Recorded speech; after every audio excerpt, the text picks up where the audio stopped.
سبق نمبر 8 ہے ہمارے پاس لہو اور کلیم۔ اس کے جو امپورٹنٹ شارٹ کوسچن ہے، تجمل نے اختر کے بارے میں کس قسم کے خیالات کا اظہار کیا؟ سبق لہو اور کلیم کے مصنف نے کیا پیغام دیا؟ سردار تجمل حسین کی کوٹھی کا کیا نام تھا؟ اختر کا حلیہ بیان کریں۔ نیازی نے اپنی تصویر اختر کے حوالے کیوں کی؟ اس کے بعد جو تشریحات ہیں اس کے حوالے سے بھی آپ دیکھ سکتے ہیں کہ اسکرین پہ شو ہو رہی ہے آپ کو 2 پیراگراف ہیں۔ ایک یہ ہے کہ جی تم دنیا سے الگ تھلگ رہ کر مسوری رہتے ہو، یہ کوئی معمار نہیں۔ جیسا کہ آپ جانتے ہیں کہ آج سے 2 سال پہلے میں بھی تنگلیوں میں رہتا تھا۔ اس کے بعد باب نمبر 9 ہے ہمارے پاس امتحان۔ اس کے جو امپورٹنٹ شارٹ کوسچنز ہیں، مضمون نگار کو امتحان سے گھبرانے والوں پر ہنسی کیوں آتی تھی؟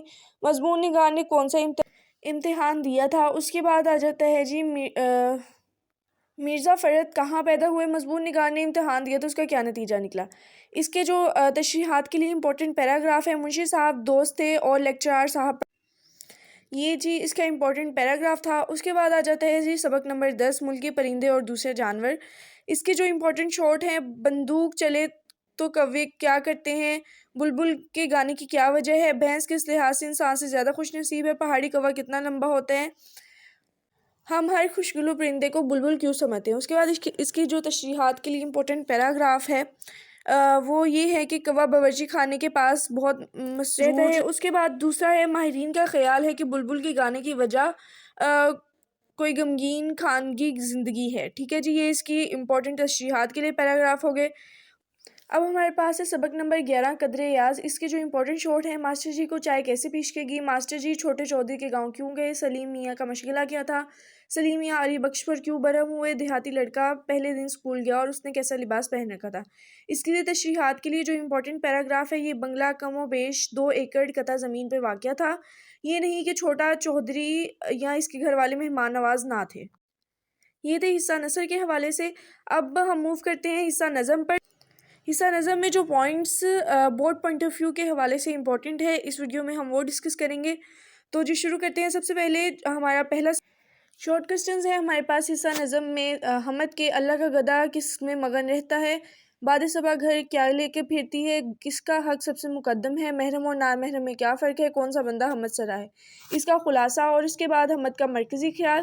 اشعار کی تشریح یہاں پر آپ کو اسکرین پہ 6 اشعار شو ہو رہے ہیں، آپ لوگ دیکھ سکتے ہیں۔ یہ بورڈ پوائنٹ آف ویو کے حوالے سے امپورٹنٹ ہے۔ ٹھیک ہے جی، اس کے بعد حصہ نظم آ جاتا ہے، ہمارے پاس نعت ہے۔ نعت میں ہمارے پاس جو امپورٹنٹ شارٹ کوسچن ہے وہ یہ ہے، طوطی و بلبل کس کا ذکر کرتے ہیں؟ امیر مینائی کے خیال میں حرمت و آبرو کس بات میں ہے؟ شاعر امیر کے دل میں کیا حسرت اور آرزو تھی؟ اس کے بعد اس کا خلاصہ اور مرکزی خیال، اور نیچے آپ کو اگین 6 شعر دیے گئے ہیں جو بورڈ پوائنٹ آف ویو کے حوالے سے امپورٹنٹ ہے۔ پھر نظم نمبر 3 ہے برسات کی بہاریں۔ اس کے جو شارٹ کوسچنز ہیں، گلزار کے بھیگنے اور سبزے کے نہانے سے کیا مراد ہے؟ تیتر اللہ کی عظمت کیسے بیان کرتے ہیں؟ اس کے بعد برسات کی بہار کا خلاصہ اور مرکزی خیال۔ اب ہمارے پاس آ جاتے ہیں اگلی تشریحات کے لیے جو اشعار امپورٹنٹ ہیں، وہ یہاں سامنے آپ کو اسکرین پہ شو ہو رہے ہیں۔ اس کے بعد آ جاتے ہیں نظم نمبر 4 پہ، وسطی رہ شجر سے امید بہار رکھ۔ اس میں جو امپورٹنٹ شارٹ کوسچنز ہیں وہ یہ ہیں کہ خلوت اور راگ میں کون سا نغمہ ون تھے؟ علامہ اقبال نے ڈالی اور شجر سے کیا مراد کہا ہے؟ جیب گل کس چیز سے خالی ہے؟ عہد خزاں کس کے واسطے لازوال ہے؟ اس کے بعد اس کا خلاصہ اور مرکزی خیال، اور یہ اس کے جو امپورٹنٹ اشعار ہیں وہ دیے گئے ہیں، 5 اشعار ہیں، آپ ان کو اچھے سے پریپیئر کر لیں۔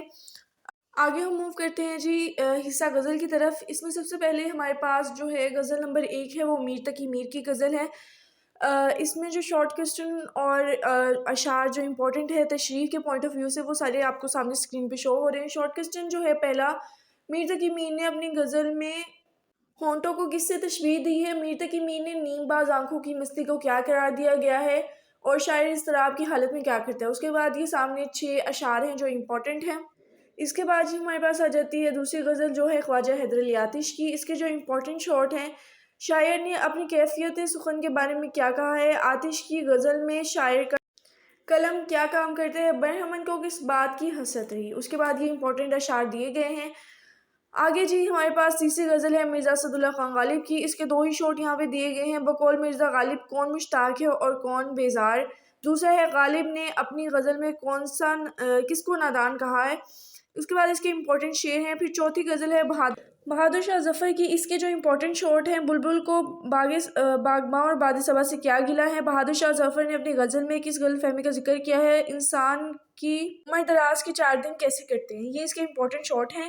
اس کے بعد ہمارے پاس جو اردو گرامر ہے وہ شروع ہو جاتی ہے، اس کے حوالے سے امپورٹنٹ درخواستیں ہیں، بیماری کی، صفائی کی، رسید لکھنا، درخواست برائے رخصت ضروری کام، فیس معافی کی، راشن ڈپو کے خلاف حصول سرٹیفکیٹ اور ڈاکی کی شکایت۔ اس کے بعد خطوط آ جاتے ہیں، دوست کے نام اس کی خیریت پوچھنے کے لیے، مالک مکان کے نام، دوست یا سہیلی کے نام جس نے فضول خرچی سے بچنے کی تلقین کی جائے، اپنے والد کے نام جس میں امتحان کی کامیابی کی نوید سنائی گئی ہو، بڑے بھائی کے نام خیریت دریافت کرنے کے لیے، ہمسائے کے نام موسیقی بند کرنے کے لیے، چھوٹے بھائی کے نام پڑھائی میں دلچسپی کے لیے، دوست کے نام ناراضگی ختم کرنے کے لیے، چچا کے نام چچی کی خیریت معلوم کرنے کے لیے، اور والدہ کے نام چھٹیوں میں گھر آنے کی اطلاع دینے کے لیے۔ اس کے بعد نیچے آپ کو اسکرین پہ خط شو ہو رہے ہیں، بڑے بھائی کے نام چھٹی کا پروگرام کا ذکر کرنے کے لیے، دوست کے نام اپنی بہن کی شادی پر فضول رسومات سے اجتناب کرنے کے لیے، اس کے بعد ہے والد صاحب کے نام چھٹیوں میں گھر آنے کی اطلاع دینے کے لیے۔ آگے ہمارے پاس آ جاتے ہیں کہانیاں، امپورٹنٹ کہانیاں ہیں سچ کی برکت، جیسے کو تیسا، شیر کا گھر، گیدڑ کی مکاری، جس کا کام اسی کو سانجے، اتفاق میں برکت ہے، 2 بیل اور شیر، دودھ میں پانی، انصاف، نادان کی دوستی، لالچ کی سزا، انگور کھٹے ہیں، جھوٹ کی سزا، ہرنی کی دعا اور عقل مند بیوی۔ اس کے بعد مکالمے ہیں ہمارے پاس، مریض اور طبیب کے درمیان، 2 ہم جماعتوں کے درمیان، تاریخ پاکستان میں، ہوٹل مینیجر اور گاہک کے درمیان، دکاندار اور خریدار کے درمیان، درزی خانے میں، درزی اور گاہک کے درمیان، 2 ہم جماعتوں کے درمیان، انگریزی اور حساب کی اہمیت۔ تو یہ جو ہے امپورٹنٹ مکالمے ہیں۔ اس کے بعد آپ کو یہاں پر اسکرین پہ شو ہو رہی ہوں گی ضرب الامثال، جو کہ بورڈ پوائنٹ آف ویو سے امپورٹنٹ ہیں، وہ یہاں پر سیٹ بنا دی گئی ہیں، سیٹ 1 2 3 4، یہ ساری آپ کو اسکرین پہ شو ہو جائیں گی۔ آپ اس ویڈیو میں سے اسکرین شاٹ لے کر ایزیلی اپنی ایگزام کی پریپریشن کر سکتے ہیں۔ یہ بورڈ پوائنٹ آف ویو کے حوالے سے کلاس 9 کا امپورٹنٹ گیسٹ پیپر تھا، جو میں نے آپ کے ساتھ شیئر کر دیا ہے۔